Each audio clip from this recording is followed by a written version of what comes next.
মুসলমানকে সাহায্য করছো, টাকাটা ব্যাক নেও। কয় না। আরে কয় নেও। কয় না। আর তুমি বিধর্মী, তুমি কি করবা এই টাকা দিয়া? নেও। কয় আমারে আর বিধর্মী বলবা না, আমারে আর বিধর্মী বলবা না। তুমি একজন অসহায় দরিদ্র রোজদারকে ইফতারের টাকা দাও নাই, আমি দিয়েছি।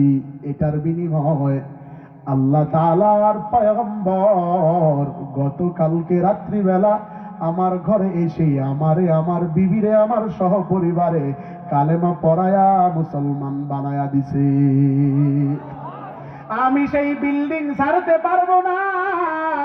টাকাওয়ালা দাম্ভিকত অহংকার মুসলিম মালিকের পায়ে সেজদায় পড়ে ডাক দিয়া বলে, মালিক আমার অহংকার থেকে আমারে ফিরাও, আমারে মাফ করে দাও, আমারে দিনের জন্য কবুল করে নাও। ও নীলফামারীর মুসলমানেরা, এই জন্য যদি একজন বিধর্মী রোজদারকে ইফতারের টাকা দেওয়ার কারণে আল্লাহ তাআলা মুসলমান বানায়া জান্নাতে বাড়ি দিতে পারে, তুমি মুসলিম হয়ে যদি একজন দরিদ্রকে ইফতার করাও, আল্লাহ কি তোমার দিকে তাকাবে না? বিচারটা বিবেকে দিয়া বিদায় নিলাম।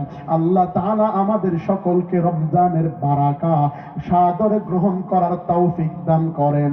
জাহিলিয়াতের সকল প্রকারাধিপত্যের অবসান ঘটিয়ে খোলাফায়ে রাশেদার নমুনায় কোরআন সুন্নাহর ভিত্তিতে সাহাবায়ে কেরামের অনুসৃত পথে আমাদের জীবনকে বাস্তবায়ন করার তৌফিক দান করেন, বলেন আমিন।